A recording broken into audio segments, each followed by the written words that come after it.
Hello everyone, exam warrior में आप सभी का स्वागत है। दोस्तों, जैसे आप सभी को पता है कि हम लोग बिहार पुलिस से संबंधित जीके जीएस के प्रीवियस ईयर प्रश्नों के साथ कुछ नए प्रश्नों को कर रहे हैं। दोस्तों, जैसे मैंने बताया था कि इस पीडीएफ में 300 प्रश्न शामिल हैं।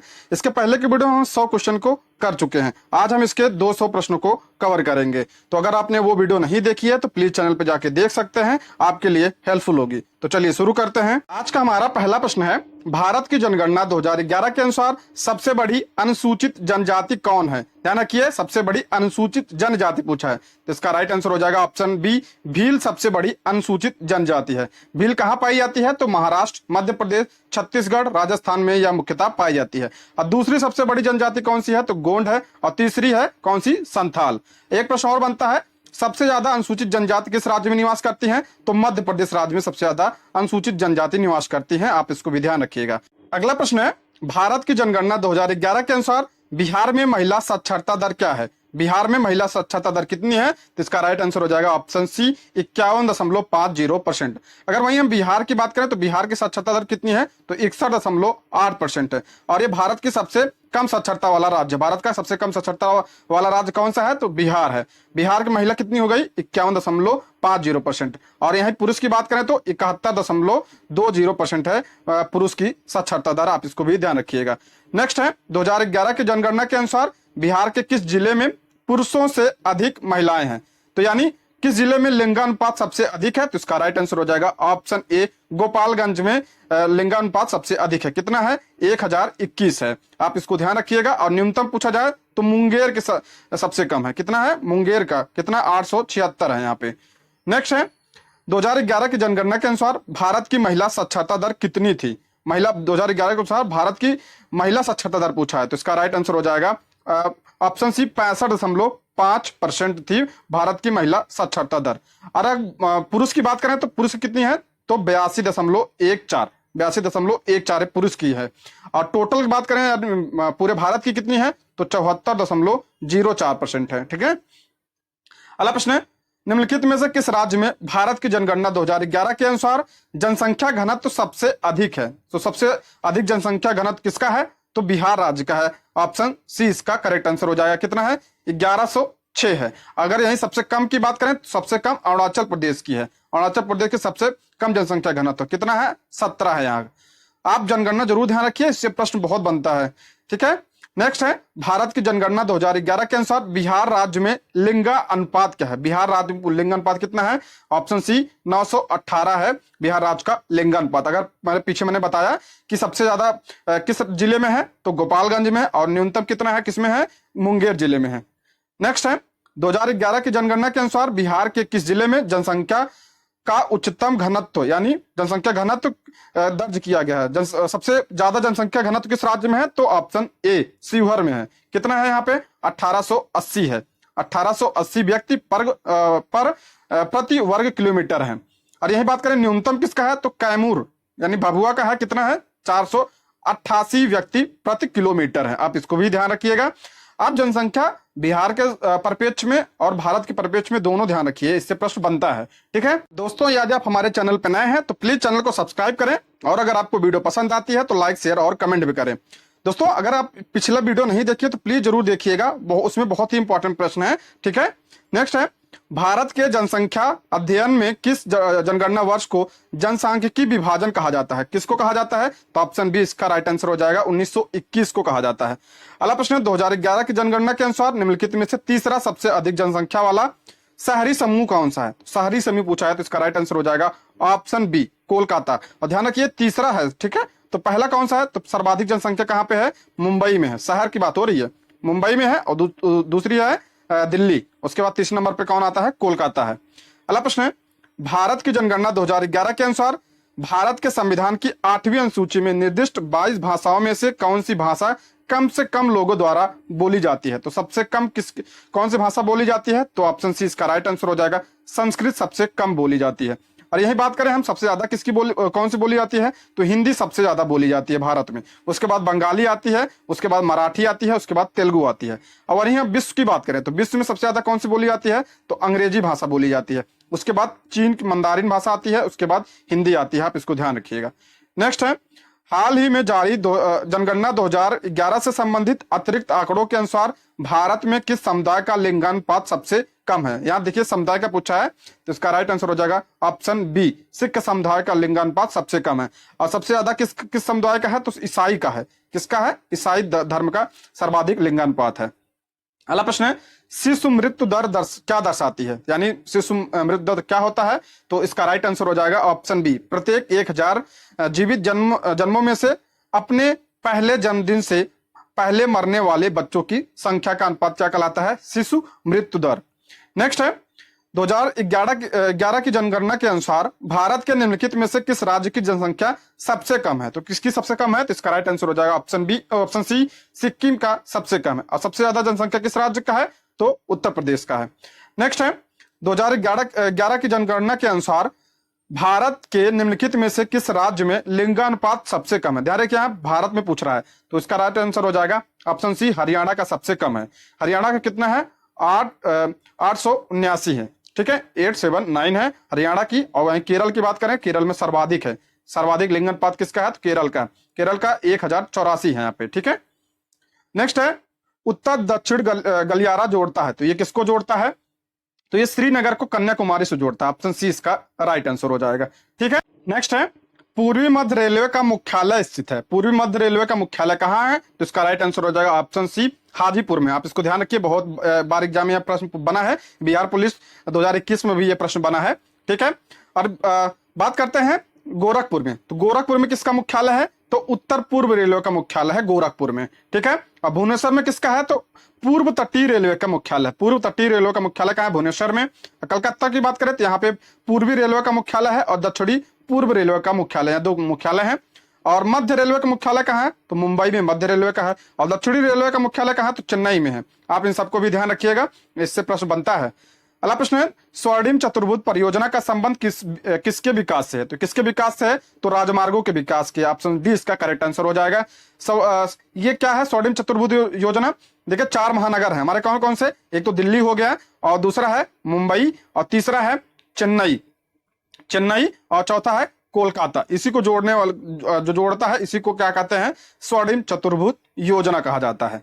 नेक्स्ट है, भारत का 13वां प्रमुख बंदरगाह किस राज्य में स्थापित होने जा रहा है? तो इसका राइट आंसर हो जाएगा ऑप्शन सी, महाराष्ट्र में। ठीक है, भारत में प्रमुख बंदरगाह कितने हैं? 13, और 200 उप प्रमुख बंदरगाह हैं। आप इसको भी ध्यान रखिएगा, एक इससे प्रश्न बनता है। नेक्स्ट, निम्नलिखित में से कौन सा एक भारत का प्राकृतिक बंदरगाह नहीं है? पूछ रहा है प्राकृतिक बंदर कौन सा नहीं है? तो इसका राइट आंसर हो जाएगा ऑप्शन बी, चेन्नई का जो है ये प्राकृतिक नहीं है, ये मैन मेड यानी मानव द्वारा बनाया गया बंदरगाह है। ठीक, अगर हम बात करें कांडला की, कांडला कहाँ है? गुजरात में। पारादीप कहाँ है? उड़ीसा में। और मुंबई तो मुंबई में। नेक्स्ट है, जयप्रकाश पुल जेपी सेतु निम्नलिखित में से किस नदी पर है? तो किस नदी पर है? तो गंगा नदी पर है। इसका राइट आंसर हो जाएगा ऑप्शन सी। दोस्तों हम थोड़ा फास्ट करेंगे क्योंकि क्वेश्चन ज्यादा है, नहीं तो वीडियो ज्यादा लंबी हो जाएगी। वैसे भी एक तरीके से हम रिवीजन कर रहे हैं, तो हम थोड़ा फास्ट करते हैं। अगला है, बृहद ट्रंक रोड यानी ग्रैंड ट्रंक रोड निम्न में से किससे संबंधित है? किससे संबंधित है? तो सड़क परिवहन से सड़क है। इसका करेक्ट आंसर हो जाएगा ऑप्शन ए। इसका निर्माण किसने शुरू करवाया था? तो शेरशाह सूरी ने इसका निर्माण करवाया था। आप इसको भी ध्यान रखिएगा। अगला प्रश्न है, भारत में सर्वाधिक क्षेत्र में फैले हुए वन है। तो सर्वाधिक क्षेत्र में फैले हुए वन कौन से हैं? तो इसका राइट आंसर हो जाएगा ऑप्शन ए, उष्ण कटिबंधीय पर्णपाती वन। ठीक है, पतझड़ वाले जो वन होते हैं, ऑप्शन ए इसका करेक्ट आंसर हो जाएगा। बिहार पुलिस 2022 में प्रश्न बना है, ये देख लीजिए, इससे प्रश्न बनता है। इस टॉपिक को कोई टच नहीं करता, लेकिन इससे कई सारे प्रश्न बनते हैं। अगला है, सुंदरी वृक्ष पाए जाते हैं। तो सुंदरी वृक्ष कहाँ पाए जाते हैं? मैंग्रोव वन में पाए जाते हैं सुंदरी वृक्ष। ठीक है, और सबसे ज्यादा कहाँ पाया जाता है? किस राज्य में? तो वेस्ट बंगाल में पाया जाता है, क्योंकि सुंदरवन का डेल्टा आपने सुना होगा। सुंदरवन का डेल्टा ये इसका निर्माण किससे होता है? तो गंगा और ब्रह्मपुत्र नदी के मिलने से इसका निर्माण होता है। यहीं पे ये पाए जाते हैं, इसी के नाम पे जो है सुंदरी वृक्ष इसका नाम पड़ा है। और सबसे ज्यादा कहाँ पाए जाते हैं मैंग्रोवन? वेस्ट बंगाल, उसके बाद गुजरात में पाए जाते हैं। आप इसको भी ध्यान रखिएगा। अगला प्रश्न है, निम्नलिखित में से किस राज्य में वनों के अंतर्गत क्षेत्रफल का प्रतिशत सबसे अधिक है? प्रतिशत पूछा है। ठीक है, ध्यान रखिए, प्रतिशत के अनुसार पूछा है, तो इसका राइट आंसर हो जाएगा ऑप्शन डी, अरुणाचल प्रदेश में। अगर पूछा जाए सर्वाधिक वन किस राज्य में है? तो मध्य प्रदेश में है। अब प्रतिशत के हिसाब से तो अरुणाचल प्रदेश में है। आप इन दोनों में कंफ्यूज मत होइएगा। अगला प्रश्न है, भारतीय वन अनुसंधान संस्थान स्थित है, तो कहां पे स्थित है? देहरादून में। ऑप्शन डी इसका राइट आंसर हो जाएगा। बिहार पुलिस एसआई 2021 में प्रश्न बना है। अगला प्रश्न है कैमूर वन्य अभ्यारण्य कहाँ है? तो कैमूर वन्य जीव अभ्यारण्य कहाँ है? तो इसका राइट आंसर हो जाएगा ऑप्शन है बिहार में। बिहार में। और एक कौन सा है? वाल्मीकि। आप इसको भी ध्यान रखिए, भी प्रश्न बनता है। अगला है चंबल निम्न में से किस नदी की सहायक नदी है? तो चंबल किसकी सहायक नदी है? तो चंबल है यमुना की सहायक नदी है। आप इसको ध्यान रखिएगा। ऑप्शन क्या हो जाएगा इसका? ऑप्शन ए इसका करेक्ट आंसर हो जाएगा, ऑप्शन ए। ठीक है। यमुना कहां से निकलती है? तो गंगोत्री ग्लेशियर से निकलती है। और इसकी और सहायक नदियों की बात करें तो केन, बेतवा, चंबल इसकी सहायक नदी है। आप इसको भी ध्यान रखिए। और यमुना किसकी सहायक नदी है? तो गंगा की। गंगा की सबसे बड़ी सहायक नदी है यमुना। अगला प्रश्न है निम्नलिखित में से कौन सी नदी मुहाना यानी एस्चुरी बनाती है? एस्चुरी कौन सी नदी बनाती है? बहुत इंपॉर्टेंट प्रश्न है ये। तो इसका राइट आंसर हो जाएगा कौन सी बनाती है? तो नर्मदा नदी बनाती है। नर्मदा नदी क्या बनाती है? एस्चुरी। बाकी गंगा, गोदावरी, कृष्णा ये सब क्या बनाती हैं? डेल्टा बनाती हैं। क्या बनाती हैं? डेल्टा बनाती हैं। और नर्मदा और ताप्ती, एक और ध्यान रखिए, ताप्ती नदी ये क्या बनाती हैं? एस्चुरी बनाती हैं। ठीक है। और नर्मदा जो है ये विंध्याचल और सतपुड़ा पर्वत के बीच में, ऊपर जो है विंध्याचल है, उसके बाद यहाँ नर्मदा नदी बहती है, उसके बाद यहाँ सतपुड़ा है। ठीक है। आप इसको ध्यान रखिएगा। और ये रिफ्ट घाटी नदी कहलाती है। नेक्स्ट है दामोदर नदी निकलती है। तो दामोदर नदी कहां से निकलती है? तो ये निकलती है छोटा नागपुर पठार से। बिहार पुलिस 2021 में प्रश्न बन चुका है। और दामोदर नदी को बंगाल का शोक कहा जाता है। ठीक है। बंगाल का शोक किसे कहा जाता है? तो दामोदर नदी को बंगाल का शोक कहा जाता है। और इसे भारत का रूर नदी भी कहा जाता है। रूर नदी कहा जाता है। रूर नदी जो है ये कहाँ पे? जर्मनी में है। कोयला क्षेत्र है, इसलिए इसे रूर नदी कहा जाता है। भारत की जैविक नदी भी इसे कहा जाता है। तीन चीज ध्यान रखिए, बंगाल का शोक, भारत का रूर नदी, और भारत का जैविक नदी किसे कहा जाता है? दामोदर नदी, क्योंकि ये प्रदूषित है ना, इसलिए। नेक्स्ट है बिहार का शोक किस नदी को कहा जाता है? तो बिहार का शोक किसे कहा जाता है? कोसी नदी को कहा जाता है। बिहार पुलिस 2020 में प्रश्न बनना है। ऐसे प्रश्न बहुत बनते हैं बिहार पुलिस में। ठीक है। तो इसका राइट आंसर हो जाएगा ऑप्शन बी, कोसी नदी। ये किसकी सहायक नदी है? तो गंगा की सहायक नदी है। और कहां से निकलती है? तो नेपाल से निकलती है ये। अगला प्रश्न है निम्नलिखित में से जम्मू एवं कश्मीर में खारे पानी की झील कौन सी है? तो खारे पानी की जम्मू कश्मीर की बात हो रही है। ऑप्शन ए इसका करेक्ट आंसर हो जाएगा, डल झील। अगर पूछा जाए भारत की सबसे बड़ी मीठे पानी की झील कौन सी है? तो वुलर झील है मीठे पानी की सबसे बड़ी झील। ये भी जम्मू कश्मीर में है। और पूछा जाए सबसे बड़ी झील कौन सी है? तो चिल्का झील। लेकिन चिल्का झील ये खारा है। ठीक है। लेकिन सबसे बड़ी भी है। नेक्स्ट है सोन और गंगा नदी का संगम बिहार के किस जिले में स्थित है? कहां पे होता है? तो ऑप्शन बी इसका करेक्ट आंसर हो जाएगा, पटना में। पटना के मनेर नामक स्थान पर। ठीक है। आप इसको ध्यान रखिएगा। और सोन क्या है? गंगा की सहायक नदी है। नेक्स्ट है निम्नलिखित तुलना के आधार पर हिमालय नदी की प्रायद्वीपीय नदी से तुलना कीजिए। पहला कह रहा है अधिकांश हिमालयी नदियां बारहमासी, जबकि अधिकांश प्रायद्वीपीय नदियां वर्षा पर निर्भर करती हैं। ये भी सही है, क्योंकि हिमालय की नदी जो है जो हिमालय मतलब उत्तर भारत की जो नदियों की बात हो रही है, ठीक है, ये बर्फीली एरिया से निकलती हैं, तो ये 12 मासी होती हैं। टेप पिघलता रहता है और पानी बनता रहता है, तो ये 12 मासी होती है, यानी 12 महीने चलती हैं। और जबकि ये प्रायद्वीपीय नदियां होती हैं, ये वर्षा पर आधारित है। जब वर्षा होती है तभी ये नदियां करती है, बाकी टाइम में सूख जाती हैं। अगला कह रहा है हिमालय नदी की ढाल प्रायद्वीपीय नदी की तुलना में अधिक है। सही बात है, क्योंकि हिमालय ऊंचा है, उसके ढाल अधिक है। ठीक है। और कह रहा है प्रायद्वीपीय नदी हिमालय नदी की तुलना में अपने रास्ते में अधिक क्षरण का कारण बनती है, तो ये गलत हो जाएगा। ठीक है। प्रायद्वीपीय नदी, क्योंकि ये जो पत्थर है, प्रायद्वीपीय में पत्थर है, तो ये क्षरण थोड़ी नहीं कर पाएंगी। मैदानी भागों में ज्यादा क्षरण होती है, यानी हिमालय नदी ज्यादा क्षरण करती है। तो आप क्या पूछ रहा है इसमें? तो इसमें पूछ रहा था कौन सा तुलना करना था, कौन सा सही है। तो सही कौन सा हो जाएगा? 1, 2 और 3 इसमें सही हो जाएगा। ऑप्शन डी इसका करेक्ट आंसर हो जाएगा। ठीक है। अगला प्रश्न है बिहार में बहने वाली निम्न में से कौन सी नदी उत्तर में बहने वाली नदी है? तो उत्तर में बहने वाली पूछ रहा है। ठीक है। तो उत्तर में देखिए बिहार में कौन कौन सी नदियां आती हैं? बिहार में बहने वाली निम्न में से कौन सी नदी उत्तर में बहने वाली नदी है? तो बागमती, कमला, कोसी, गंडक, ये सब क्या होती है? उत्तर में आके गंगा में मिलती हैं। ठीक है। नीचे से कौन सी आती है? सोन। मतलब नीचे मतलब होगा उत्तर को, तो यही होगा, ये तो दक्षिण को बह रही है। ठीक है। सोन वगैरह, कोसी वगैरह। ठीक है। सोन अगर होती तो कौन सा बढ़ रही है? तो दक्षिण से उत्तर की ओर। यहाँ पूछ रहा है उत्तर की ओर बहने वाली, तो इसमें ऑप्शन भी नहीं है। ऑप्शन ई इसका करेक्ट आंसर हो जाएगा, उपयुक्त में से कोई नहीं। ठीक है। नेक्स्ट है बिहार राज्य में गंगा नदी के किनारे कितने जिले हैं? तो 12 जिले हैं। ऑप्शन सी इसका करेक्ट आंसर हो जाएगा। नेक्स्ट है त्रिवेणी नहर का निर्माण किस नदी पर किया गया है? तो त्रिवेणी नदी का निर्माण किस पे किया गया है? तो गंडक नदी पे किया गया। ऑप्शन सी इसका करेक्ट आंसर हो जाएगा, ऑप्शन सी। अगला प्रश्न है निम्नलिखित में से कौन सा बात चंबल नदी पर स्थित नहीं है? तो कौन सा चंबल नदी पे नहीं है? बहुत ही इंपॉर्टेंट प्रश्न है, इसको ध्यान रखिए आप। तो इसका राइट आंसर हो जाएगा ऑप्शन बी, हीराकुंड बांध या चंबल नदी पर नहीं है। तो कहां पे है? तो ये महानदी पर। महानदी भी किस राज्य में है? ये उड़ीसा राज्य में है ये हीराकुंड बांध, इसको ध्यान रखिए, ये भारत का सबसे लंबा बांध भी है। आप अगला है, निम्नलिखित में से किस नदी को निरंजना के नाम से जाना जाता है? तो निरंजना किसके नाम से जाना जाता है? ऑप्शन डी फाल्गु नदी को। यहीं पे निरंजन नदी के किनारे ही महात्मा बुद्ध को ज्ञान की प्राप्त हुई थी, इसलिए इंपॉर्टेंट हो जाता है। ठीक है, ऑप्शन डी इसका करेक्ट आंसर हो जाएगा। प्रायद्वीपीय भारत की सबसे लंबी नदी कौन सी है? तो कई बार बता चुका हूं मैं, ऑप्शन डी गोदावरी नदी। गोदावरी नदी की लंबाई कितनी है? 1465, और ये भारत की दूसरी सबसे लंबी नदी है। ठीक है, पहली कौन सी है? तो गंगा हो जाएगी, दूसरी कौन सी हो जाएगी? गोदावरी हो जाएगी। आप इसको ध्यान रखिएगा दोस्तों। आज आप पहला प्रैक्टिस है, उसमें 100 क्वेश्चन उसको जरूर देखिएगा, क्योंकि उसके बाद इसमें कई सारे प्रश्न रिपीट हैं, उसमें मैंने बहुत अच्छे से समझाया है। अगला प्रश्न, भारत में मीठे पानी की सबसे बड़ी झील कौन सी है? मीठे पानी की सबसे बड़ी झील कौन सी है? तो अभी मैंने बताया था, तो वुलर झील सबसे बड़ी है। तो कहाँ पे है? जम्मू कश्मीर में। और अगर पूछा जाए खारे पानी की, और ये खारे पानी और सबसे बड़ी दोनों है चिल्का झील। चिल्का झील कहाँ है? उड़ीसा राज्य में। अगला, भारत की निम्नलिखित नदियों में से कौन हिमालय की सभी श्रेणियों को काटती है? तो कौन सभी श्रेणियों को काटती है? तो इसका राइट आंसर हो जाएगा ऑप्शन बी, सतलज नदी सभी श्रेणियों को काटती है। यह किसकी बात कर रहा है? देखिए, महान हिमालय, मध्य हिमालय और शिवालिक श्रेणी। तो सतलज जो है ये सभी को काटती है। ठीक है, और सतलज कहां से निकलती है? तो राक्षस ताल झील से निकलती है, तिब्बत के पास से, और ये सिपकिल्ला धरस से होकर भारत में प्रवेश करती है। पूछा जाता है कि सतलज नदी किससे प्रवेश करती है, किस धरस से? तो सिपकिल्ला धरस से यह प्रवेश करती है। अगला प्रश्न है, इनमें गंगा की कौन सी सहायक नदी उत्तर वाहिनी है? देखिए आगे प्रश्न, उत्तर वाहिनी। उत्तर वाहिनी यानी उत्तर की तरफ कौन सी बह रही है? तो ऑप्शन सी इसका करेक्ट आंसर हो जाएगा, सोन। बाकी घाघरा, गंडक वगैरह क्या होती हैं? दक्षिण की तरफ बहती हैं। अगला प्रश्न है, ब्रह्मपुत्र नदी का बहाव क्षेत्र है। तो ब्रह्मपुत्र नदी का बहाव क्षेत्र का देश दिया है, ठीक है, तो इसका राइट आंसर हो जाएगा ऑप्शन बी। भारत में बहती है, चीन में बहती है, बांग्लादेश में बहती है और तिब्बत में बहती है। अब इसके बारे में आप ध्यान से समझिए। ठीक है, देखिए ब्रह्मपुत्र नदी यहाँ तिब्बत है मान लीजिए, ठीक है, मानसरोवर झील के पास से निकलती है। वहां पे एक हिमानी है, चोमायुंग डुंग हिमानी। क्या है? चोमायुंग डुंग हिमानी से निकलती है ये।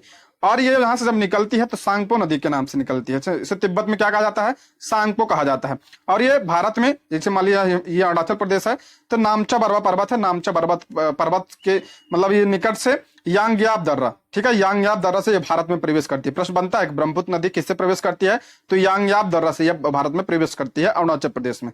ठीक, और अरुणाचल प्रदेश में इसे क्या कहा जाता है? तो दिहांग कहा जाता है, दिहांग या सियांग कहा जाता है इसे अरुणाचल प्रदेश में। और फिर ये असम में क्या कहा जाता है? इसे ब्रह्मपुत्र में नाम पड़ता है इसका, असम में। और उसके बाद ये प्रवेश करती है बांग्लादेश में। बांग्लादेश में इसे किस नाम से जाना जाता है? तो जमुना के नाम से जाना जाता है बांग्लादेश में। आप इसका इतना ध्यान रखिएगा। तिब्बत में सांगपो, अरुणाचल प्रदेश में दिहांग, और असम में क्या? ब्रह्मपुत्र, उसके बांग्लादेश में जमुना। ठीक है, इससे प्रश्न बनता है, बहुत इंपॉर्टेंट है, आप इसको ध्यान रखिएगा। नेक्स्ट है, नर्मदा नदी नर्मदा एवं ताप्ती नदियों के मध्य स्थित है। नर्मदा एवं तापी किसके मध्य स्थित है? अभी मैंने पीछे बताया था कि देखिए ऊपर विंध्याचल पर्वत है, उसके बाद नर्मदा नदी है, ठीक है, विंध्याचल पर्वत के बाद नर्मदा नदी है, उसके बाद कौन सी है? उसके बाद यहाँ पे सतपुड़ा पर्वत रेंज है, सतपुड़ा पर्वत रेंज है, और उसके नीचे जो बहती है ताप्ती नदी बहती है। ठीक, तो इसका क्या हो जाएगा?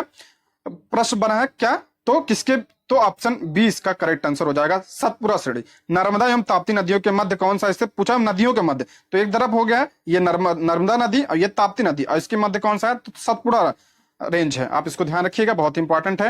अगला प्रश्न है, तिब्बत में मानसरोवर झील के पास जिस नदी का स्रोत है वह है, तो कौन सा है? अभी पीछे मैंने बताया, तो ऑप्शन इसे देखिए, यहां से मानसरोवर झील के पास से ब्रह्मपुत्र भी निकलती है, सतलज भी निकलती है, सिंधु भी निकलती है, तो इसका राइट आंसर हो जाएगा ऑप्शन डी। अगला प्रश्न है, भारत में यरलुंग जंगबो नदी को किस नाम से जाना जाता है? देखिए यरलुंग जंगबो, इसे ब्रह्मपुत्र नदी, यही इसका नाम ब्रह्मपुत्र नदी है, ठीक है, इसी का तिब्बत वगैरह में इसे बुलाया जाता है। तो इसका राइट आंसर हो जाएगा ऑप्शन सी। अभी पीछे मैंने बताया था और भी नाम थे, तो उसको भी आप ध्यान रखिएगा, ऑप्शन सी इसका करेक्ट आंसर हो जाएगा। अगला प्रश्न, बिहार राज्य में गंगा के किनारे स्थित जिलों की संख्या, तो पीछे आ चुका है प्रश्न, 12 है, ऑप्शन सी इसका करेक्ट आंसर हो जाएगा। अब हम ऑप्शन क्वेश्चन नंबर 148 पे चलेंगे। अगला है, निम्नलिखित नदियों में से कौन सा अपने भ्रंश घाटी प्रवाह के लिए प्रसिद्ध है? भ्रंश घाटी के लिए कौन से प्रसिद्ध है? तो ऑप्शन बी इसका राइट आंसर हो जाएगा, दामोदर नदी प्रसिद्ध है। और कुछ नदियों की बात करें तो नर्मदा, ताप्ती भी है, नर्मदा को भी आप याद रखिए, ताप्ती को भी आप याद रखिए। अगला प्रश्न, बिहार के किस जिले में गंगा नदी सबसे लंबी है? किस जिले में पूछा है? तो पटना में है, पटना में सबसे लंबी है बिहार गंगा, ठीक है, उसके बाद भागलपुर में है।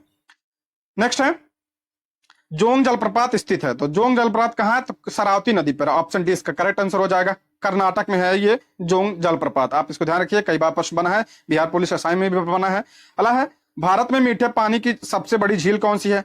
आ चुका है प्रश्न, बिहार पुलिस एसआई में बना है 2022 में। वूलर झील है, कहां पे है? जम्मू कश्मीर में। अगला है, प्रायद्वीपीय भारत की सबसे लंबी नदी, ये भी प्रश्न बन चुका है, सबसे लंबी नदी कौन सी है? तो गोदावरी नदी है, ऑप्शन बी इसका करेक्ट आंसर हो जाएगा। अगला प्रश्न है, लोकटक झील को तैरते द्वीपों के लिए प्रसिद्ध है, कहां पे? तो लोकटक झील कहां पे है? तो ऑप्शन बी इसका करेक्ट आंसर हो जाएगा। बिहार पुलिस असाइनमेंट पूछा है तो मणिपुर, ऑप्शन बी इसका करेक्ट आंसर हो जाएगा। और वो कौन सा है? केबुल लामजाओ उद्यान, ठीक है, उसको ध्यान रखिए, तैरता हुआ उद्यान है केबुल लामजाओ। अगला प्रश्न है, हीराकुंड बांध किस नदी पर स्थित है?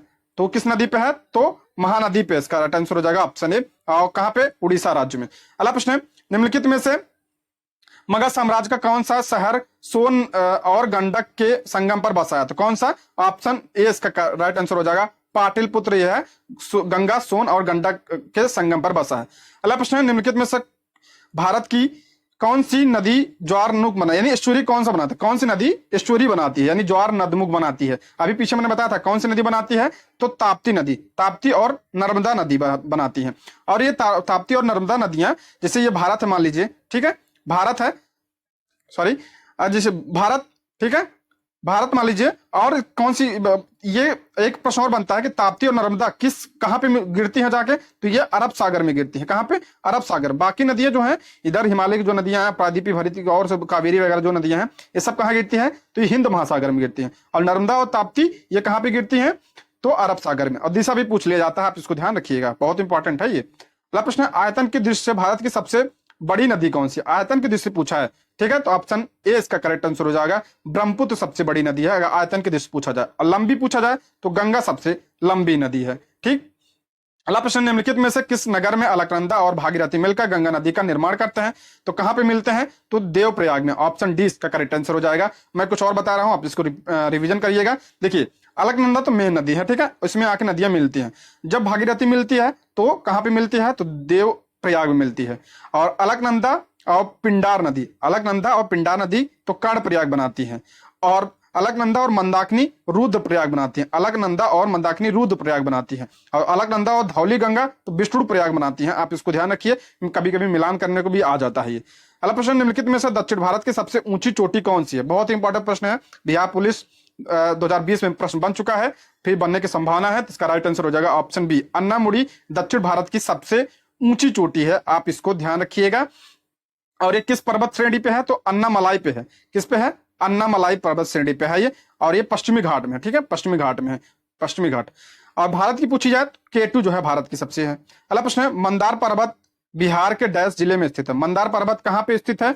तो इसका राइट आंसर हो जाएगा ऑप्शन सी, भागलपुर में स्थित है। देखिए प्रश्न अनुसार तो भागलपुर हो जाएगा, लेकिन अगर पूछा मेन रूप से कहां पे स्थित है? बांका में स्थित है, ठीक है, बांका में। और ये ये यहाँ भागलपुर से 50 किलोमीटर दूर जो है ये मंदार पर्वत स्थित है। ऑप्शन में अगर बांका दिया तो बांका होता, लेकिन यहाँ पे क्या हो जाएगा? Option C, Bhagalpur. ये मंदार पर्वत जब समुद्र मंथन हुआ था उसमें इसका प्रयोग किया गया था, इससे संबंधित है। अब इसको ध्यान रखिए, ऑप्शन सी इसका करेक्ट आंसर हो जाएगा। नेक्स्ट है, महाराष्ट्र में पश्चिमी घाट किस नाम से जाना जाता है? महाराष्ट्र में जो पश्चिमी घाट है वो किस नाम से जाना जाता है? तो ऑप्शन बी इसका करेक्ट आंसर हो जाएगा, सह्याद्री के नाम से जाना जाता है पश्चिमी घाट को। देखिए समझते हैं, जैसे मान लीजिए प्रायद्वीपीय भारत है अपना, ठीक है, इधर तो हो गया पूर्वी और इधर हो गया पश्चिमी घाट। पश्चिमी घाट में इसे क्या कहा जाता है? सह्याद्री के नाम से भी जाना जाता है, आप इसको ध्यान रखिए। ये महाराष्ट्र की बात हो रही है, महाराष्ट्र में सह्याद्री, और उसके नीचे जाएंगे पश्चिमी घाट को नीलगिरी के नाम से जाना जाता है पश्चिम में, ठीक है। अगला प्रश्न है, निम्नलिखित में से कौन सा मेघालय पठार का हिस्सा नहीं है? तो मेघालय पठार का कौन सा हिस्सा नहीं है? तो ऑप्शन हो जाएगा इसमें ऑप्शन ए इसका राइट आंसर हो जाएगा, भुवन पहाड़िया। ये मेघालय पहाड़िया का हिस्सा नहीं है, तो असम में है, ये असम में है। बाकी गारो, खासी, जयंतिया ये आप कहां पे है? तो मेघालय राज्य में है। अगला प्रश्न है, कैमूर का पठार किसके लिए प्रसिद्ध है? कैमूर चूना पत्थर के लिए प्रसिद्ध है, ऑप्शन बी इसका करेक्ट आंसर हो जाएगा, आप इसको ध्यान रखिए। अगला प्रश्न है, मिलान करना है। देखिए ये कई बार आ चुका है प्रश्न, कई सेट ज्ञान बिंदु को मैंने कराया था उसमें भी आ चुका है, आप उसको भी देख लीजिएगा। देखिए बात करते हैं अंतरराष्ट्रीय सीमा रेखा और देश की बात करते हैं।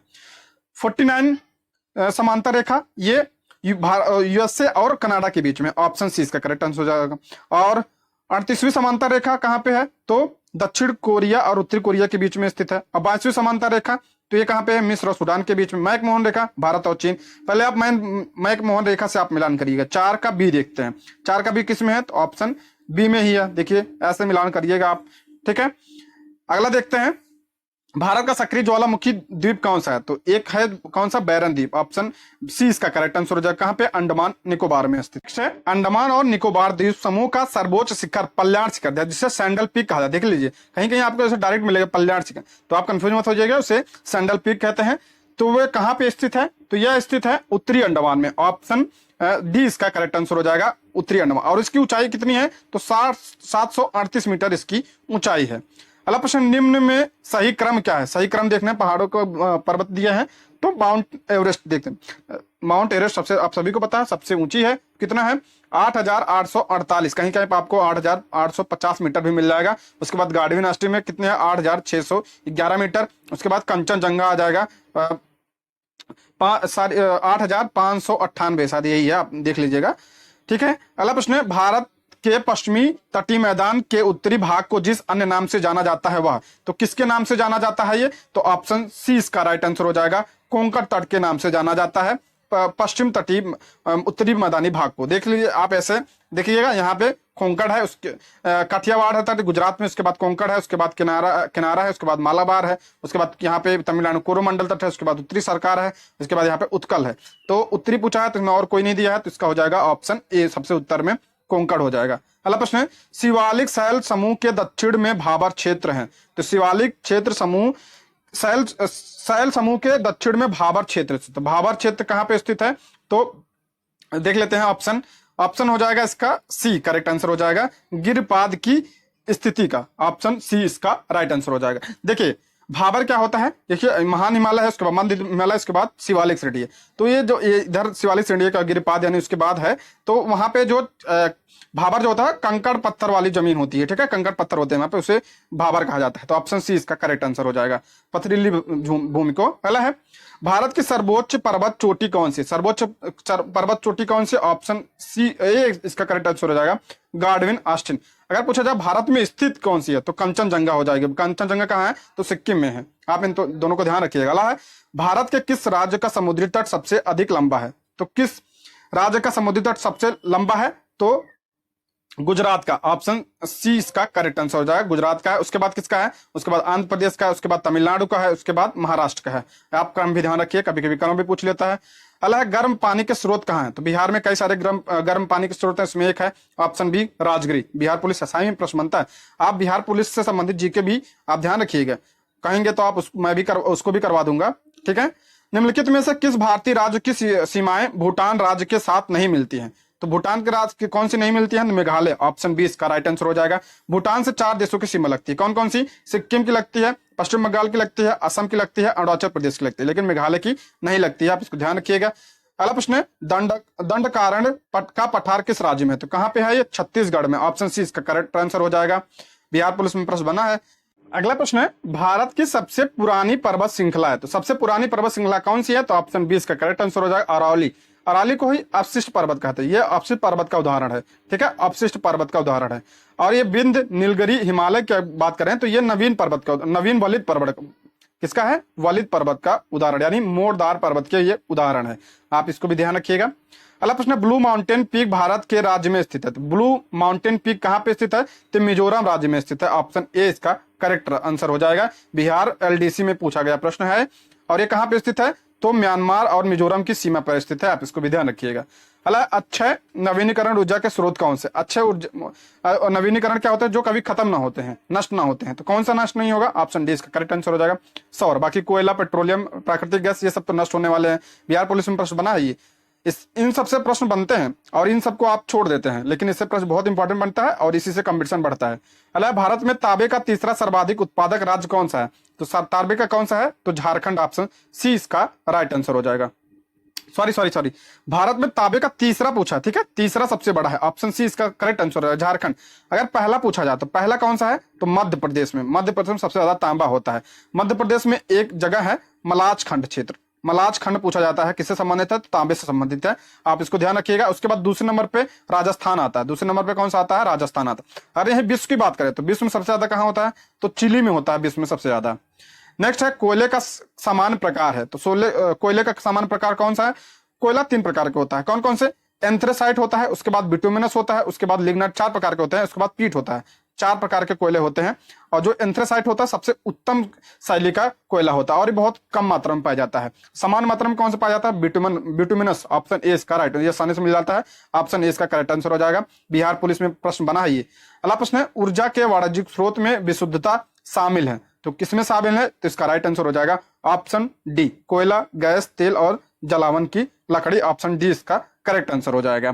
अगला प्रश्न है भारत में प्रथम कोयला खान कहां खोदी गई? प्रथम कोयला खान कहां खोदी गई थी? तो इसका राइट आंसर हो जाएगा ऑप्शन ए, रानीगंज में प्रथम कोयला क्षेत्र खोदा गया था, ऑप्शन ए इसका करेक्ट आंसर हो जाएगा। रानीगंज कहाँ है? तो वेस्ट बंगाल में है, आप इसको भी ध्यान रखिएगा, ठीक है। आसनसोल कहाँ पे है? तो ये भी वेस्ट बंगाल में है। धनबाद कहाँ है?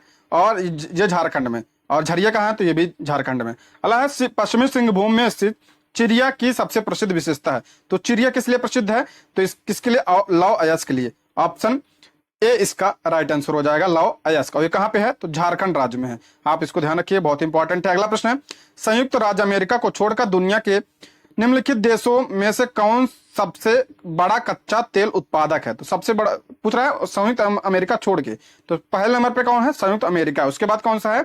सऊदी है, ऑप्शन सी इसका करेक्ट आंसर हो जाएगा। देखिए कच्चा तेल के बारे में समझते हैं। देखिए एक तरफ तो उत्पादन के मामले में पूछा जाता है, एक भंडारण के मामले में पूछा जाता है। तो उत्पादन के में यूएसए, उसके बाद सऊदी है, और भंडारण में वेनेजुएला, उसके बाद दूसरे नंबर पे सऊदी है। सऊदी जो है दोनों में दूसरे नंबर पे है। अगला प्रश्न है निम्नलिखित में से किस खनिज का भारत में विश्व का सर्वाधिक उत्पादन होता है? भारत में सबसे ज्यादा क्या होता है? तो ऑप्शन ए अब्रक होता है। अगला प्रश्न है राजस्थान राज्य का खेतड़ी क्षेत्र किसके लिए प्रसिद्ध है? खेतड़ी किसके लिए प्रसिद्ध है? तो ये तांबे के लिए प्रसिद्ध है, ऑप्शन ए इसका करेक्ट आंसर हो जाएगा।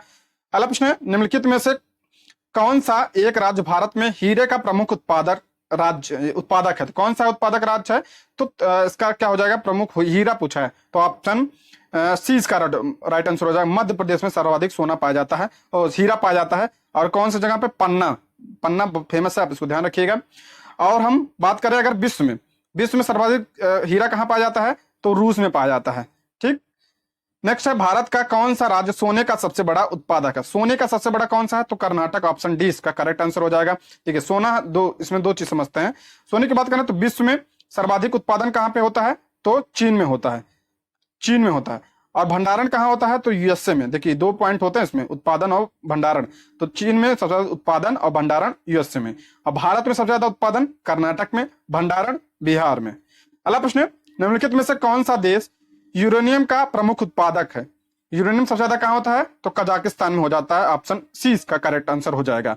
अब 191 की बात करें, कोयला के 3 अग्रणी उत्पादक अवरोही क्रम है। कोयला की क्रम पूछा है, कौन से राज्य में सबसे ज्यादा कोयला होता है? तो देख लेते हैं, तो इसका हो जाएगा ऑप्शन ए। सबसे ज्यादा कोयला कहाँ होता है? छत्तीसगढ़ में, उसके बाद उड़ीसा, उसके बाद झारखंड। ऑप्शन क्या हो जाएगा? ऑप्शन इसका ए राइट आंसर हो जाएगा, ठीक। नेक्स्ट है भारत में पेट्रोलियम का अग्रणी उत्पादक राज्य कौन सा है? तो अगर पेट्रोलियम का पूछा है तो इसका हो जाएगा गुजरात। देखिए प्रश्न के अनुसार तो गुजरात हो जाएगा, लेकिन अगर सबसे ज्यादा पूछा जाए तो पेट्रोलियम सबसे ज्यादा कहां पे होता है? तो राजस्थान में होता है, ठीक है, राजस्थान में। उसके बाद गुजरात दूसरे नंबर पे आता है, उसके बाद तीसरे नंबर पे असम आता है। अगला प्रश्न है भारत का कौन सा राज्य सर्वाधिक लोहा उत्पादक राज्य? सर्वाधिक लोहा किस राज्य में होता है? तो ऑप्शन उड़ीसा में हो जाएगा, ऑप्शन सी इसका करेक्ट आंसर हो जाएगा। और वहीं विश्व की बात करें तो ऑस्ट्रेलिया में। विश्व में कहां पे? ऑस्ट्रेलिया में। ये देखिए बिहार पुलिस असाइनमेंट प्रश्न बना है, ऐसे प्रश्न बनते हैं। अगला प्रश्न है कर्नाटक में होने वाली ग्रीष्म ऋतु की वर्षा को क्या कहा जाता है? कर्नाटक में होने वाली ग्रीष्म ऋतु की वर्षा, ये जो मानसून से पहले वर्षा होती है उसकी बात हो रही है, तो क्या कहा जाता है? तो आम्र वर्षा कहा जाता है, ऑप्शन ए इसका करेक्ट आंसर हो जाएगा। और इसी वर्षा को वेस्ट बंगाल में क्या कहा जाता है? तो वैसाखी कहा जाता है, काल वैसाखी कहा जाता है, आप इसको भी ध्यान रखिएगा। देखिए मावट क्या होता है?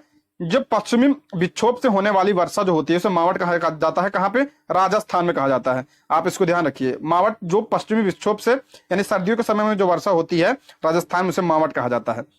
अगला प्रश्न है भारत में गिद्धों की तेजी से घटती जनसंख्या का प्रमुख कारण क्या है? तो प्रमुख कारण क्या है? तो ऑप्शन ए इसका राइट आंसर हो जाएगा। डिक्लोफिनेक दवा का अत्यधिक प्रयोग, यह मवेशियों में प्रयोग किया जाता है और उसमें जब मरते हैं तो उसे गुग्गे दिखाते हैं, इसी से वो उनकी भी मृत्यु हो जाती है और इसलिए वो विलुप्त हो रहे हैं। अगला प्रश्न है, भारत में वर्षा का अधिक होते हुए भी यह देश प्यासी धरती का समझा जाता है, तो क्यों समझा जाता है? वर्षा के पानी का तेजी से बह जाना सही है।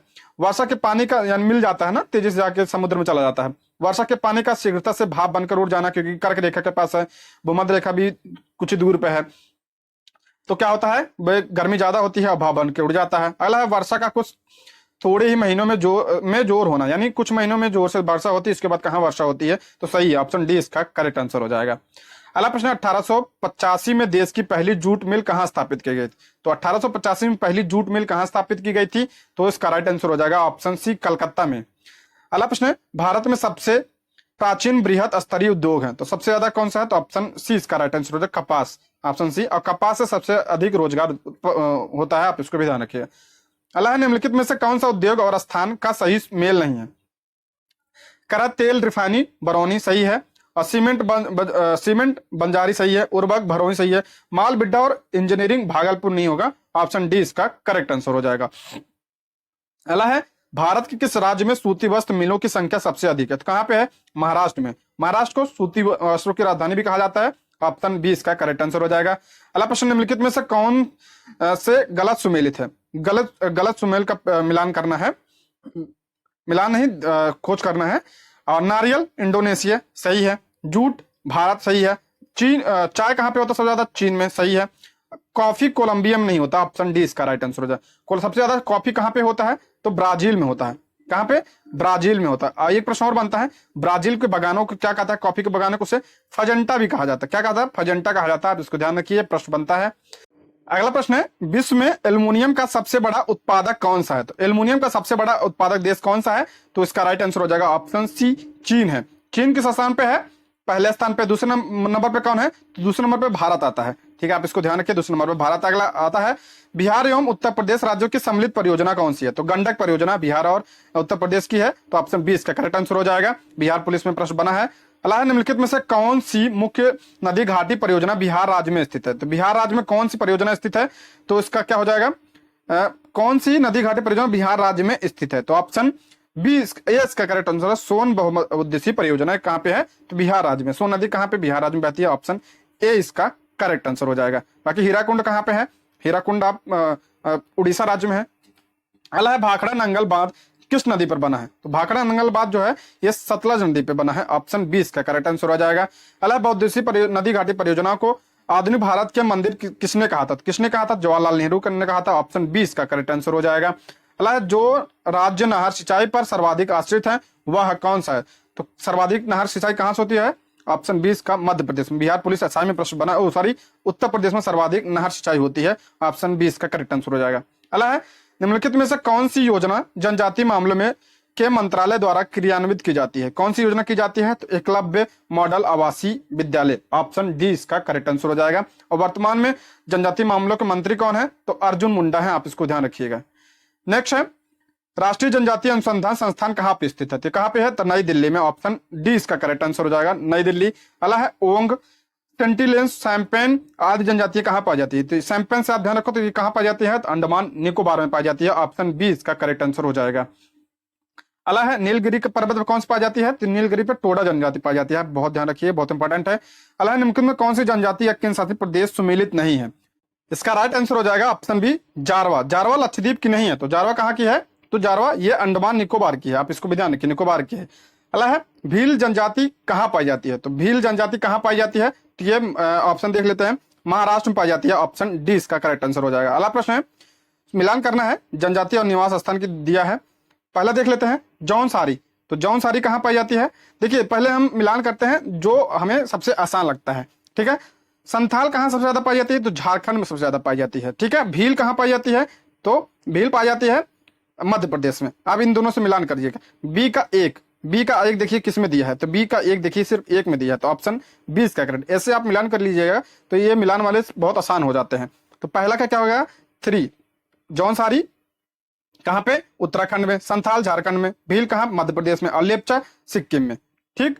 नेक्स्ट है, भारत के निम्नलिखित में से किस किन राज्यों में थारू जनजाति निवास करती है? थारू जनजाति कहाँ निवास करती है? तो ये निवास करती है उत्तराखंड और उत्तर प्रदेश। ऑप्शन डी इसका करेक्ट आंसर हो जाएगा। अगला है, निम्नलिखित में से किस राज्य ने जनजाति समुदाय की पहचान नहीं, यानी किस राज्य में जनजाति समुदाय नहीं पाई जाती है? तो इसका राइट आंसर हो जाएगा ऑप्शन सी हरियाणा में। ठीक है। अगला है, जनजाति समूह मुंडा कहाँ रहता है? मुंडा की बात कर रहा है तो कहाँ पे रहता है? तो ये झारखंड में। ऑप्शन सी इसका करेक्ट आंसर हो जाएगा। और इन्हीं का एक प्रसिद्ध त्योहार है सरहुल त्योहार। कहाँ किसका है? तो मुंडा जनजाति का सरहुल त्योहार मुख्यतः झारखंड और छत्तीसगढ़ में मनाया जाता है। अगला प्रश्न है, एशिया का पहला डॉल्फिन अनुसंधान केंद्र कहाँ स्थित है? तो ये पटना में स्थित। ऑप्शन बी इसका करेक्ट आंसर हो जाएगा। ठीक है। और डॉल्फिन दिवस कब मनाया जाता है? 5 अक्टूबर को डॉल्फिन दिवस मनाया जाता है। अगला प्रश्न है, वेगनर मानते थे कि कभी पृथ्वी के सभी महाद्वीप विशाल स्थलखंड का भाग थे। वेगनर ने इस बृहद महाद्वीप को क्या नाम दिया था? तो क्या नाम दिया था? तो ऑप्शन 20 का हो जाएगा पेंजिया नाम दिया था। पीछे मैंने बताया था ना पहले वाले सेट में। ठीक है। देखिए पहले जो क्षेत्र था, ये पानी वाला जो क्षेत्र है, उसे क्या कहा गया था? तो पैंथलासा कहा गया था। और जो ये महाद्वीपीय वाले क्षेत्र स्थल भाग था, इसे पैंजिया कहा गया। जब ये टूटा था, जब पैंजिया टूटा तो ये लॉरेंसिया और गोंडवाना में विभाजित हुआ था। ठीक है। एक प्रश्न और बनता है कि जो हमारा प्रायद्वीपीय भारत तो किसका भाग है? तो गोंडवाना का भाग है। आप इसको भी ध्यान रखिए। अगला है, पृथ्वी का कुल भाग जो जल से गिरा है। तो पृथ्वी का कुल भाग जल से कितना गिरा है? तो ऑप्शन ए इसका राइट आंसर हो जाएगा 71% या जल से गिरा है। बिहार पुलिस 2022 में यह प्रश्न बन चुका है, आप इसको ध्यान रखिएगा। अगला प्रश्न है 220 पे हम पहुंच गए हैं। टोटल इसमें 300 प्रश्न शामिल हैं। निम्नलिखित में से कौन सा पारिस्थितिकी तंत्र पृथ्वी पर अधिकतम क्षेत्र अनाच्छादित करता है? यानी कौन सा सबसे ज्यादा पूछ रहा है, सबसे ज्यादा पारिस्थितिकी कहाँ पाई जाती है, यानी जैव विविधता। इसका हो जाएगा ऑप्शन ए समुद्री पारिस्थितिकी। ऑप्शन ए इसका करेक्ट आंसर हो जाएगा। अगला प्रश्न है, निम्नलिखित ज्वालामुखी में से किसे भूमध्य सागर का प्रकाश स्तंभ कहा जाता है? तो भूमध्य सागर का प्रकाश स्तंभ किसे कहा जाता है? स्ट्रोम्बोली को कहा जाता है। ऑप्शन सी इसका राइट आंसर हो जाएगा। बाकी कहाँ पे? इटली में है, और इटना भी इटली में, विसियोस भी इटली में है। अगला है, लुईसी दुनिया का सबसे बड़ा ज्वालामुखी विस्फोट किस द्वीप में हुआ था? तो कहाँ पे हुआ था? ऑप्शन डी इसका करेक्ट आंसर हो जाएगा इंडोनेशिया में। बिहार पुलिस में प्रश्न बना है, देखिए ऐसे भी प्रश्न बनते हैं। अगला प्रश्न है, निम्नलिखित क्षेत्रों में से किसमें बुशमैन पाए जाते हैं? यानी बुशमैन जनजाति किसमें पाई जाती है? तो कालाहारी मरुस्थल में पाई जाती है। ऑप्शन बी इसका राइट आंसर हो जाएगा। और ये कहाँ पाई जाती है? ये बोत्सवाना में, अफ्रीका में है। और सहारा मरुस्थल की बात करें तो ये सबसे बड़ा मरुस्थल है विश्व का। गोबी मरुस्थल कहाँ पे है? चीन और कोलंबिया में है। थार मरुस्थल भारत का सबसे बड़ा रेगिस्तान है। ठीक है, आप इसको ध्यान रखिएगा। अगला प्रश्न है, सर्वाधिक जनसंख्या वाला शहर कौन सा है? तो सर्वाधिक जनसंख्या शहर कौन सा? ऑप्शन ए इसका राइट आंसर हो जाएगा टोक्यो।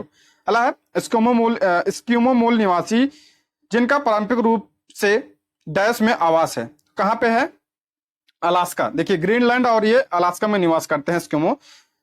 ऑप्शन ए इसका राइट आंसर हो जाएगा। और ये एक प्रकार के घर में रहते हैं, उसका क्या नाम है? इग्लू, बर्फ के घर होते हैं। अब इसका हो जाएगा ऑप्शन ए। अगला है, उलुंग चाय कौन से देश में उत्पादित होती है? तो उलुंग चाय कहाँ पे उत्पादित होती है? देखिए वैसे तो चीन में उत्पादित होती है, चीन नहीं दिया तो ताइवान। ऑप्शन डी इसका राइट आंसर हो जाएगा। ताइवान में यह पाई जाती है। ठीक है, सर्वाधिक कहाँ पाई जाती है? तो चीन में। चीन जो है ताइवान को अपना हिस्सा मानता है। अगला प्रश्न है, धाड़ी कृषि का अर्थ है। तो धाड़ी कृषि का अर्थ क्या पूछ रहा है? तो इसका क्या हो जाएगा? इसका हो जाएगा ऑप्शन सी, भूमि का इस प्रकार प्रयोग कि उसकी गुणवत्ता अक्षुण्ण बने रहे। यानी इस प्रकार प्रयोग करो कि उसको जो गुणवत्ता है वो नष्ट ना हो। ठीक है, उसे ही सस्टेनेबल एग्रीकल्चर कहा जाता है। अगला है, विश्व में सर्वाधिक उत्पादित खाद्य फसल कौन है? यानी सबसे ज्यादा खाद्य फसल कौन सी उत्पादित होती है? तो ऑप्शन सी इसका राइट आंसर हो जाएगा गेहूं। अगला प्रश्न है, निम्नलिखित नदियों में से कौन सी नदी अफ्रीका महाद्वीप में स्थित नहीं है? कौन सी अफ्रीका में स्थित नहीं है? नहीं पूछा है, तो कौन सी नहीं है? तो हडसन नहीं।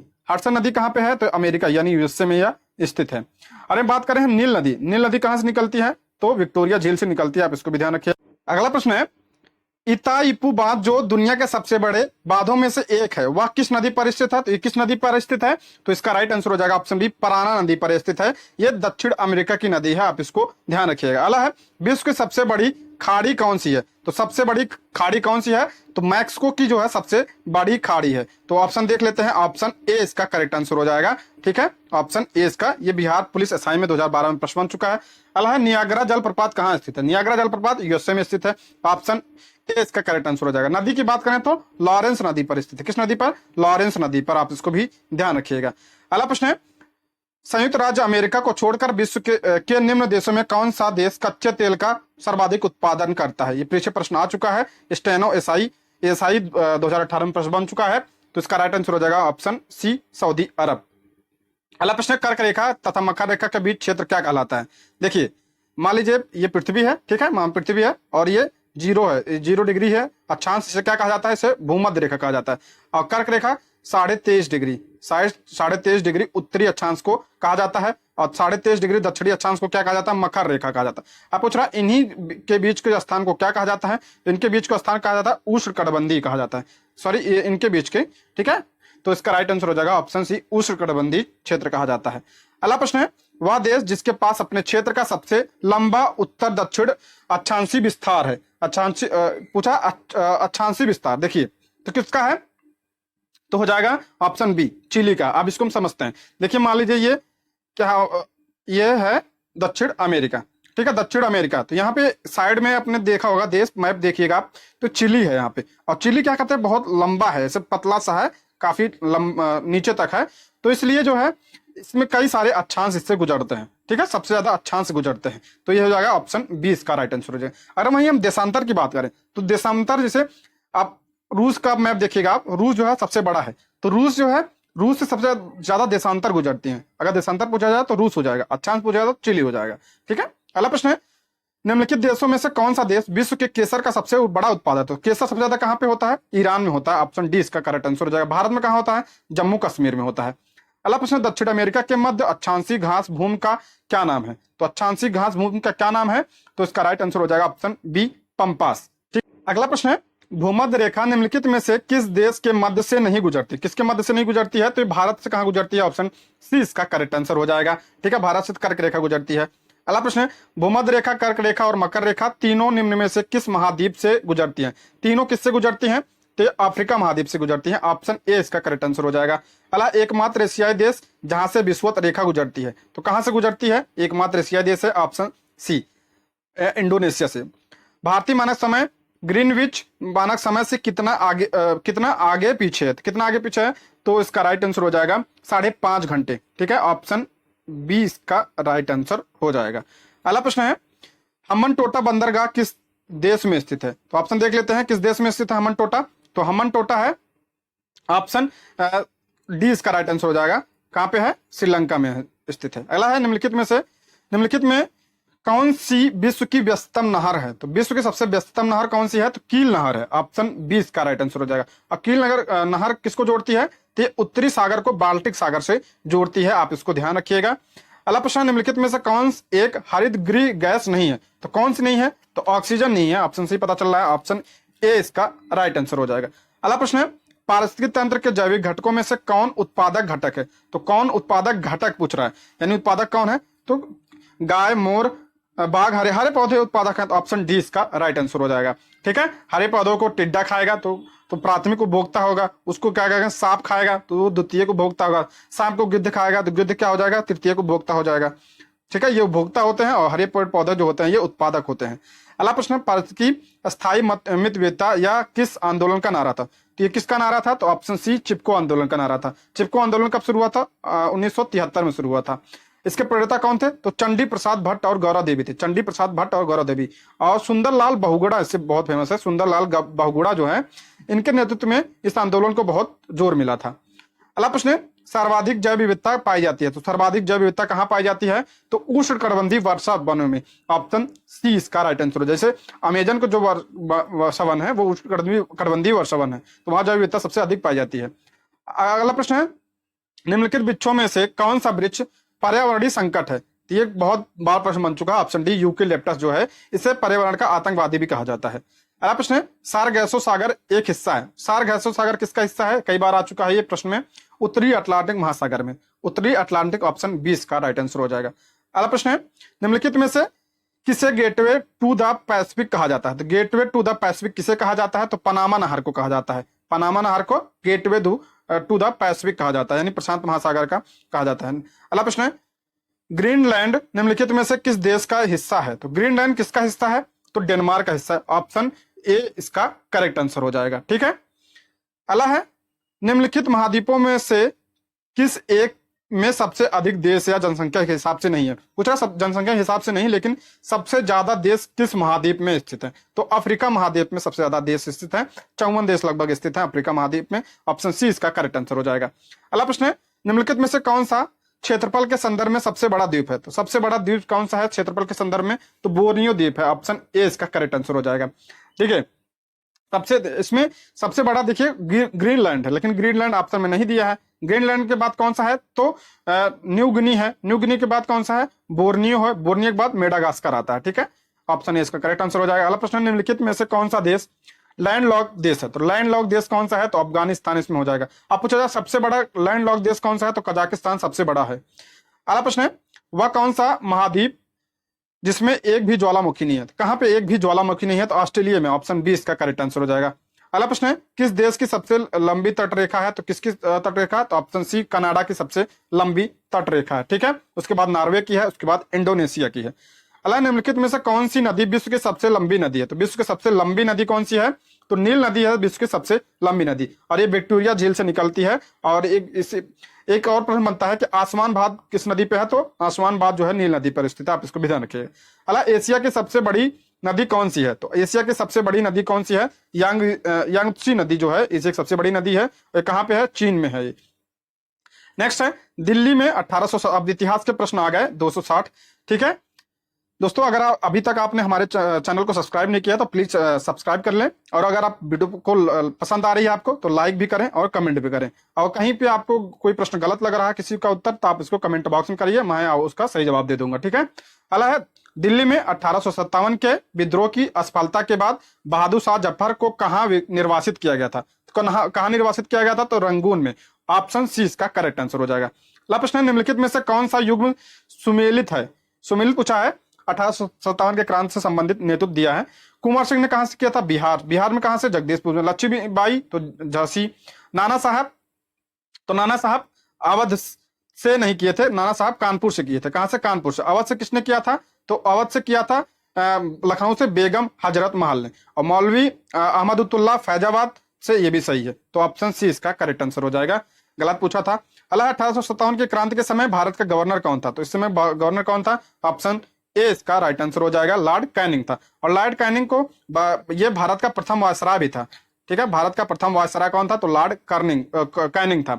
और प्रथम गवर्नर जनरल कौन था भारत का, तो लॉर्ड विलियम बेंटिक प्रथम गवर्नर जनरल था। अल्लाह है, 1857 बिहार में 1857 की क्रांति कहां से शुरू हुई थी, तो बिहार की बात कर रहा है, तो बिहार में कहां से शुरू हुई थी, तो ऑप्शन देख लेते हैं।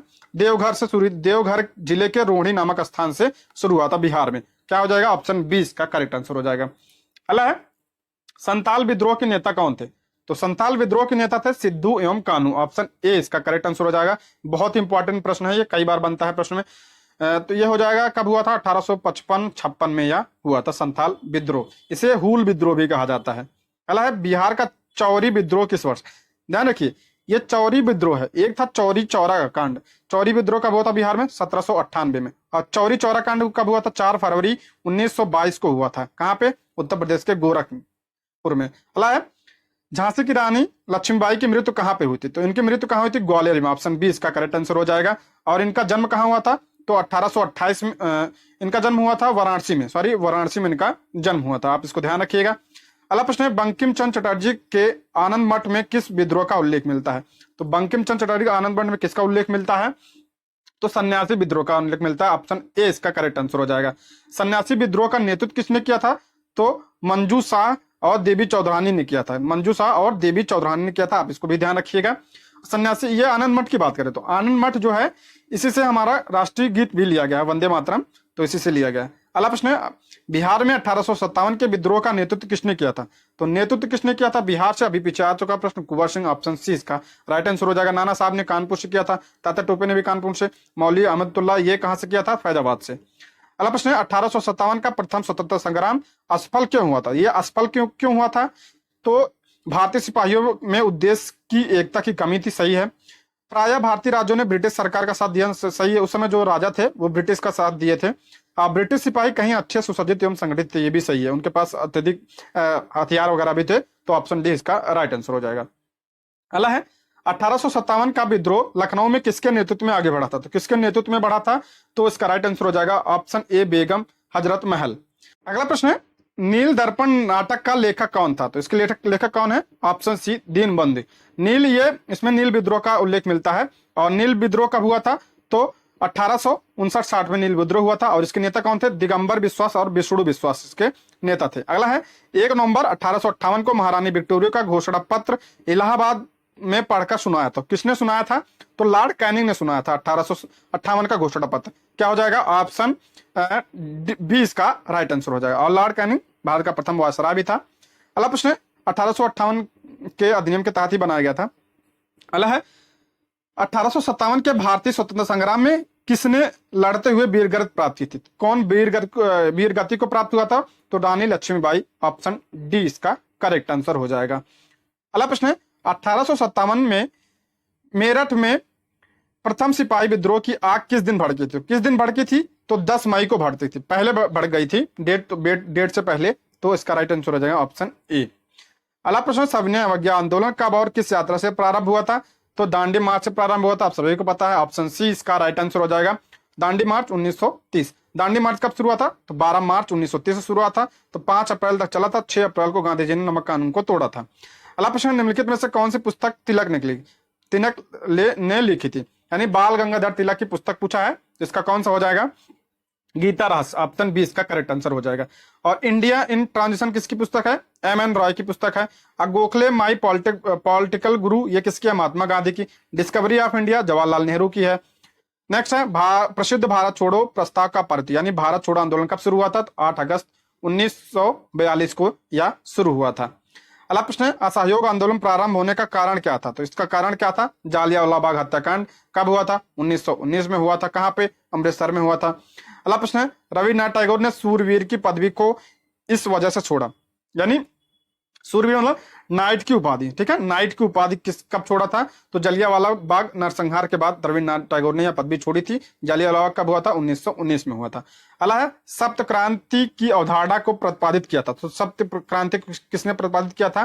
तो डॉक्टर राम मनोहर लोहिया के द्वारा। ऑप्शन ए इसका करेक्ट आंसर हो जाएगा। अगला, जलियांवाला बाग की घटना किस वर्ष घटित हुई थी? पीछे मैंने बताया 1919 में घटित हुई थी। ऑप्शन सी इसका करेक्ट आंसर हो जाएगा। इंडियन ओपिनियन पत्रिका के संपादक कौन थे? तो इंडियन ओपिनियन के प्रतिपादक कौन थे? तो इसके देखिए प्रथम संपादक पूछा है, ठीक है। तो इसका हो जाएगा मनसुख लाल नजर। और अगर पूछा जाए इसकी स्थापना किसने की थी इंडियन ओपिनियन, तो महात्मा गांधी ने की थी, ठीक है। महात्मा गांधी ने की थी। 2 प्रश्न बनते हैं इससे। प्रथम संपादक तो मनसुख लाल नजर थे। अगला है, ब्रिटिश निर्मित उत्पादों का गांधी का बहिष्कार प्रभावी हुआ क्योंकि ब्रिटेन भारत को एक बड़ा, तो ब्रिटेन वो भारत को क्या समझता था? एक बाजार समझता था, निर्मित वस्तुओं का बाजार समझता था। ऑप्शन सी इसका करेक्ट आंसर हो जाएगा। अंग्रेज क्या करते थे कि यहाँ से कच्चा माल ले जाते थे, वहां पे जो है कपड़े बनाते थे, कपड़े वगैरह सामान बनाते थे और लाके ही भारत में बेचते थे, तो बाजार समझते थे। अगला प्रश्न, भूदान आंदोलन का सर्वप्रथम प्रारंभ किस राज्य में होता? तो भूदान आंदोलन का सर्वप्रथम आंध्र प्रदेश में। ऑप्शन ए इसका राइट आंसर हो जाएगा। अब भूदान आंदोलन को किसने शुरू किया था? तो विनोबा भावे ने शुरू किया था।